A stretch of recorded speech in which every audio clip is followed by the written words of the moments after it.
What would you do if you discovered that you carry within yourself the seed of the very evil you condemn? That is the question that will haunt you until the end of this video. Think fast. How many times have you justified a lie, accepted cruelty, or ignored suffering because it was more convenient, or because it has always been this way? We are not born monsters, but history proves that we can all become one. No one wakes up one day suddenly deciding to become a monster. The transformation is slow, silent. Small concessions, justifications, the invisible weight of the environment shaping our decisions. One step at a time, until, when we finally realize it, we have already crossed a line we never imagined we would. Ordinary people have become accomplices to unimaginable horrors without noticing when they stopped being who they were. The scariest part, they didn't see themselves as villains. And it is precisely this illusion that puts us at risk. Our morality is shaped without us noticing. Let's explore how this happens, how good people end up taking dark paths without even realizing it. But understanding how it happens is not enough. We also need to know how to resist it. What influences human morality goes far beyond what you have ever imagined. What makes a person cross the line between good and evil? If we asked anyone, the answer would probably point to individual traits: innate evil, lack of character, perversity. But what if the question is not who the person is, but where they are? Philip Zimbardo, the psychologist responsible for the Stanford prison experiment, discovered something disturbing. Morality is not fixed. The environment can transform ordinary individuals into agents of cruelty, without them even realizing it. In the experiment, young students were randomly divided into guards and prisoners. There was no difference between them at the start, but within days, those assigned as guards began to abuse their power.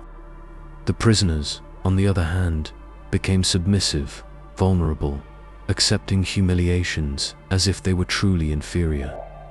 The experiment was halted earlier than planned because the level of psychological violence reached an unsustainable point. None of the participants were sadists before entering that situation.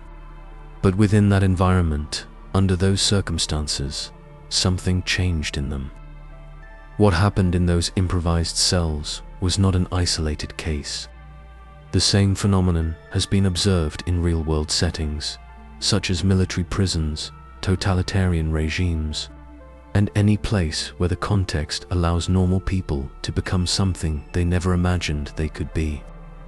Moral transformation is a process.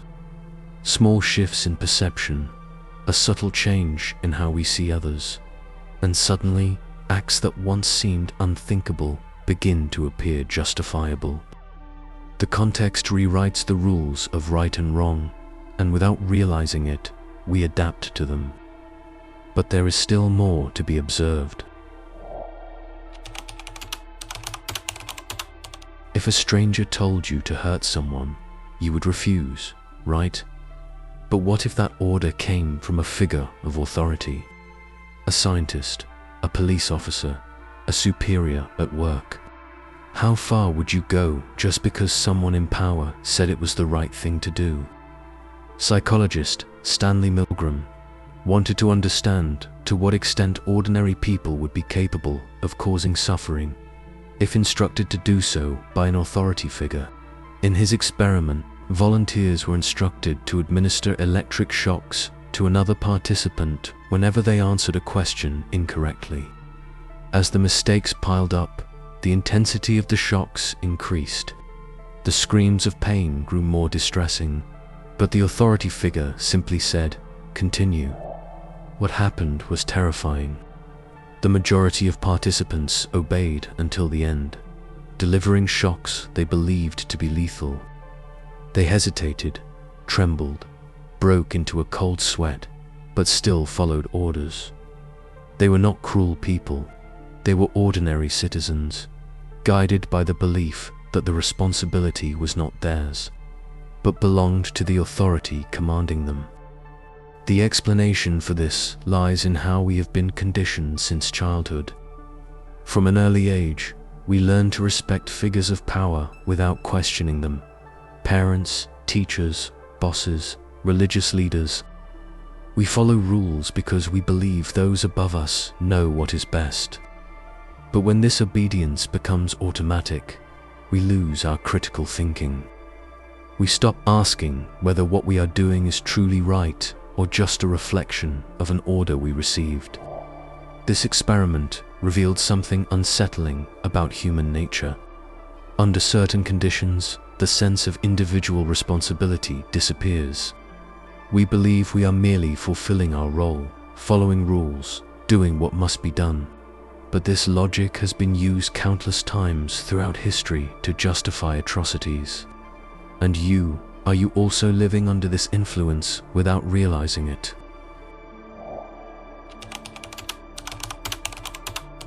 The first step in justifying cruelty is simple.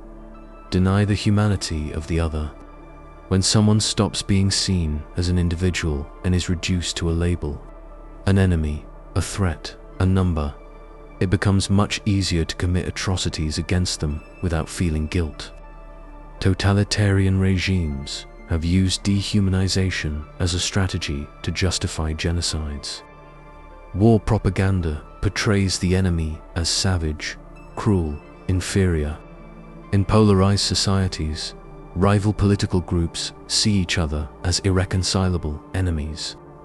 The same happens in sports rivalries, religious wars, and even in everyday interactions on the internet. The other person ceases to be a complex human being and becomes just a caricature, a symbol of what must be fought. This mentality creates a dangerous division between us and them. The group we belong to always seems morally superior, while the other side is seen as wrong, immoral, unworthy of empathy. It is a psychological mechanism that works because it reinforces our identity and gives us a sense of belonging. But at the same time, it blinds us to the humanity of others.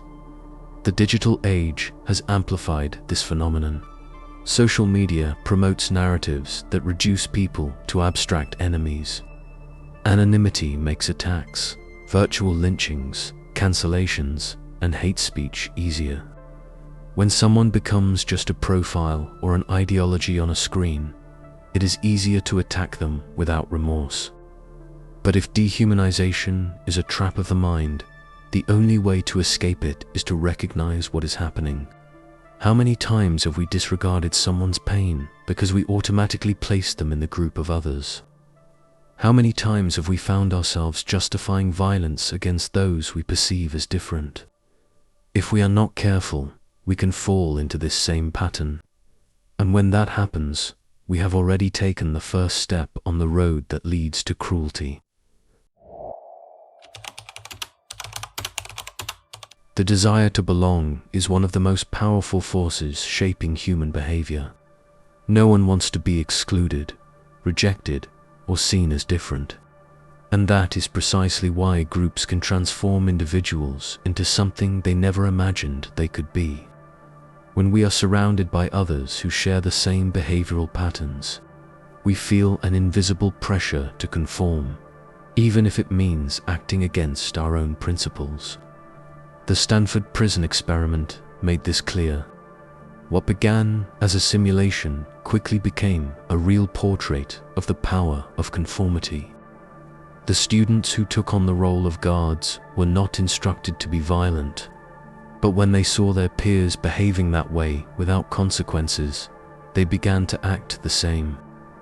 Meanwhile, the prisoners, finding themselves defenseless against a cohesive and oppressive group, accepted their submission without question. It was not just a role-playing exercise. It was a reflection of what happens when individuals lose their identity within a group and start acting according to collective logic. And this is not limited to controlled experiments. In real life, people constantly adapt to their environment. Employees conform to company culture, even when it involves questionable practices. Teenagers follow group behaviors to avoid exclusion. In times of war, ordinary citizens accept atrocities because everyone around them does too. The sense of individual responsibility dissolves within the collective, and the fear of opposing the group often prevents any resistance. The scariest part is that we don't always realize this is happening. We follow trends, adjust to implicit norms, and make choices that we might not make if we were alone. Are we really in control of our actions, or are we merely playing the role assigned to us? You may start to find the answer when you begin to understand how you can resist all these influences we've discussed so far.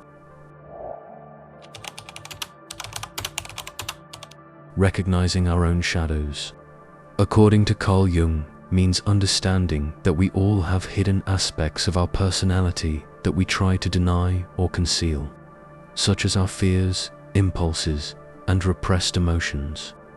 The shadow represents this unconscious part of ourselves, which, if not acknowledged, can be projected onto others and influence our behavior in unexpected ways. We have already discussed this topic here on the channel, and we have a full video on shadow theory.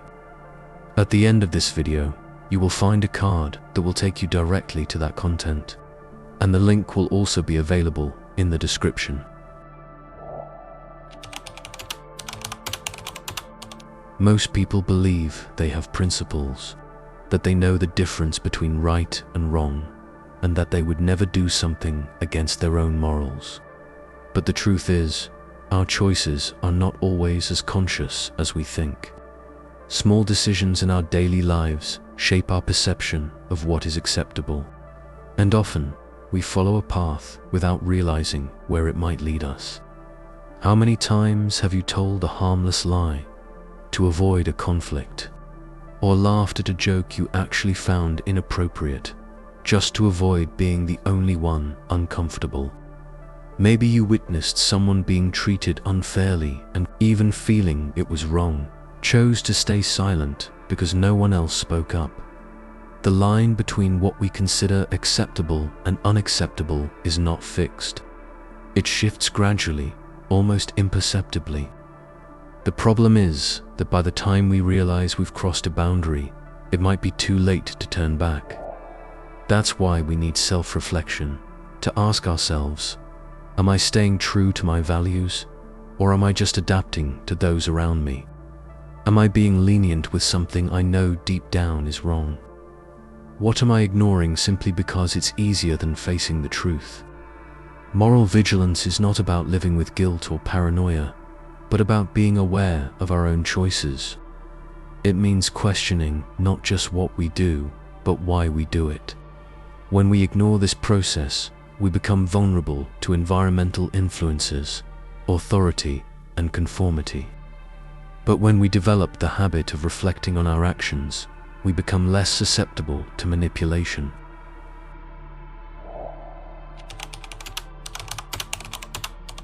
If the easiest way to justify cruelty is to stop seeing others as human beings, then the antidote to this is empathy. Empathy is not about feeling pity for someone. It's about being able to put yourself in their shoes, understand their perspective, and recognize their humanity. The problem is that this requires effort. It's easier to label and judge than to try to understand. On social media, for example, people are reduced to isolated opinions. A poorly worded sentence, a single mistake, and suddenly someone becomes a faceless villain, deserving of contempt and attacks. But can we look beyond that superficiality? Can we remember that behind the screen, there is someone as flawed and complex as we are? Stories have a powerful way of awakening empathy.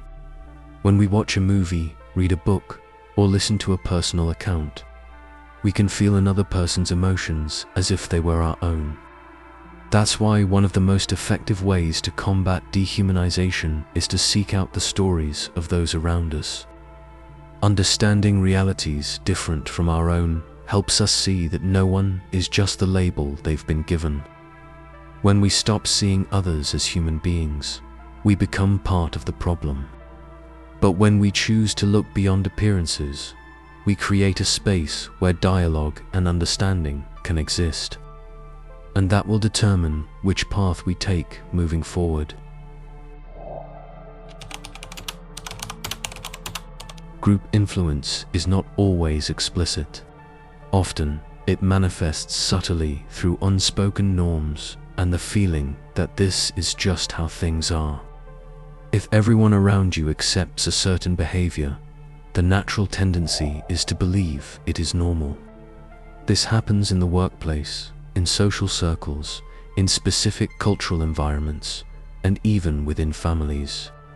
Small acts of conformity accumulate until, before we realize it, we are complicit in something we would never accept if we were viewing it from the outside. To resist this pressure, we must strengthen our sense of identity. Having clarity about our values prevents them from being easily shaped by the environment. This does not mean being inflexible or closed to dialogue, but rather knowing where to draw our boundaries. One of the most important factors for this resilience is our social circle. Being surrounded by people who share similar principles creates a supportive environment where questioning norms and challenging wrongful behaviors becomes easier. Another strategy is learning to identify subtle signs of social influence. The discomfort of thinking differently from the group, the feeling that something is wrong but no one is speaking up, the urge to justify an action simply because everyone does it. These are indications that we are being shaped without realizing it. Resisting social pressure takes courage but also practice. The more we train our ability to question, the harder it becomes for the world to push us toward paths we didn't choose. In the end, true freedom is not in doing what everyone else does, but in having the strength to decide for ourselves. Knowing what is right does not always mean having the courage to act. Moral courage does not arise from grand heroic moments, but from small, daily choices. It is in the decision not to laugh at a prejudiced joke, in the willingness to challenge an unjust practice at work, in the refusal to stay silent when something wrong happens before us. These moments may seem insignificant, but they are where we build the habit of standing up for what is right. Developing courage takes practice. One exercise is to imagine yourself in real moral dilemmas. What would you do if you witnessed an act of discrimination? How would you react if a close friend were acting unethically? These reflections prepare the mind to act when the situation truly arises. Strength is not about never feeling fear, but about acting despite it. And in the end, the most important question is not just what is right, but would I have the courage to do what is right when no one else does? Because it is these choices that define who we truly are. No one becomes a monster overnight. The transformation happens through small concessions, moments of conformity, and decisions that seem harmless. These influences are not always visible, but they are present all the time, testing our limits and pushing us toward choices we might never make if we stopped to reflect. But if the environment can shape us, that also means we have the power to resist. The first step is recognizing that no one is above these influences. The more we believe we are immune, the more vulnerable we become. The only antidote is awareness, observing our own choices, questioning what we accept without thinking, and noticing when we are being led by fear, convenience, or group pressure. Evil rarely presents itself in obvious ways. It disguises itself as normality, as convenient justifications, as the illusion that we have no choice. But we always do. If you enjoyed this content and want to explore more about life's deepest questions, subscribe to the channel and share this video with others who are also among the awakened.